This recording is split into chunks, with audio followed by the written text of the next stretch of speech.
दोस्तों, अगर मैं आपसे पूछूं कि इंडिया का सबसे बड़ा बैंकिंग स्कैम कौन सा है, तो आपके मन में विजय माल्या, नीरव मोदी जैसे नाम आएंगे। पर आज मैं जिस स्कैम की बात करने जा रहा हूँ वो इन दोनों स्कैम को जोड़ भी देंगे तो इनसे ज़्यादा है। नीरव मोदी और विजय माल्या के स्कैम को देखें तो वो 14,000 करोड़, 9,000 करोड़, पर इस कंपनी ने अकेले ही 22,840 करोड़ का स्कैम किया है। हाँ जी, बिल्कुल सही सुना आपने, 22,840 करोड़ का। इस कंपनी का नाम है एबीजी शिपयार्ड लिमिटेड। इस कंपनी की शुरुआत 1985 में ऋषि अग्रवाल ने एबीजी ग्रुप के अंडर किया था।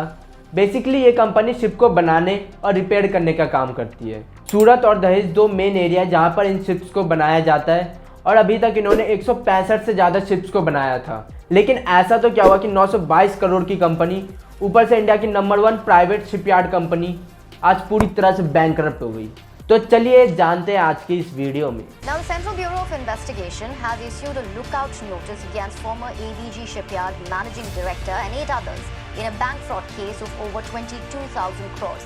This is the biggest banking fraud ever reported in India.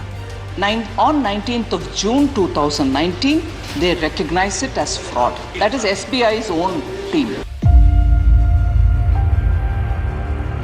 इस पूरे स्कैम को समझने के लिए पहले हम जान लेते हैं इस इंडस्ट्री के बारे में। इस इंडस्ट्री में मेनली 3 टाइप्स के प्लेयर होते हैं। पहला चार्टरर, दूसरा शिपिंग कंपनी और तीसरा शिपयार्ड और शिप मैन्युफैक्चरर कंपनी।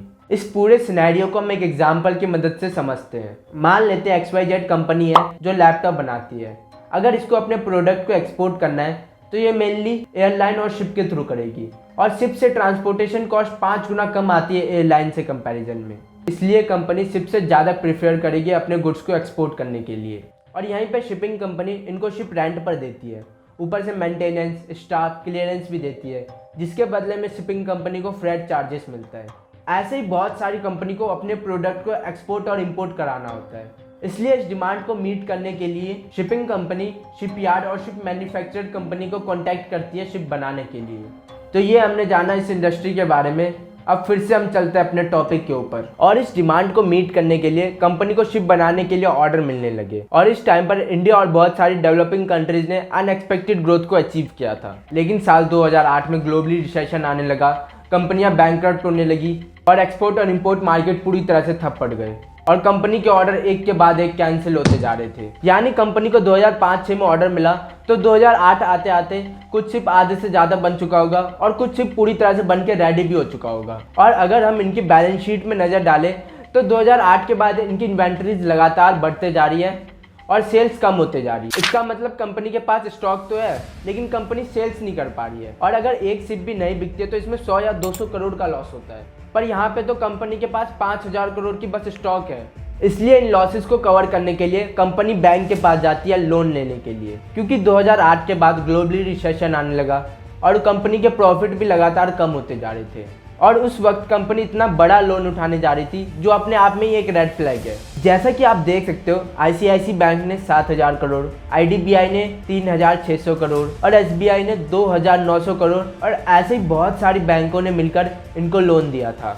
और इस टाइम पीरियड में चंदा कोचर ICICI बैंक की CEO थी, जो अभी रिसेंटली वीडियोकॉन लोन स्कैम में इनका भी हाथ था, और ये स्कैम भी इन्हीं के टेन्योर में हुआ था। लेकिन इस पर अभी इन्वेस्टिगेशन चली रही है तो इसके बारे में हम बाद में बात करेंगे। लेकिन सवाल ये आता है कि एबीजी शिपयार्ड ने इतने बड़े लोन का क्या किया। इन्होंने सेल कंपनीज की मदद से फंड्स को डाइवर्ट किया था। लेकिन ये सेल कंपनीज होती क्या है? सेल कंपनीज ऑन पेपर तो होती है पर इन रियलिटी इनका कोई एग्जिस्टेंस नहीं होता है।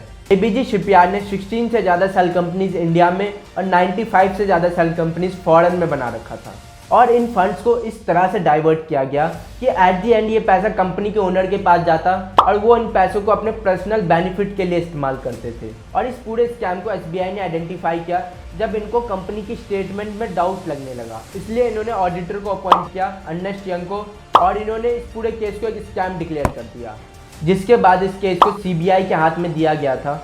और अभी भी इसके ऊपर इन्वेस्टिगेशन चली रही है। इसके रिलेटेड कोई भी हमें अपडेट मिलेगा तो हम आपको कम्युनिटी पोस्ट या सेपरेट वीडियो बनाकर बता देंगे। तो इस तरह से किया गया था इंडिया का सबसे बड़ा बैंकिंग स्कैम। वीडियो कैसी लगी हमें कमेंट सेक्शन में ज़रूर बताइएगा। हम मिलते हैं आपसे एक नई वीडियो के साथ।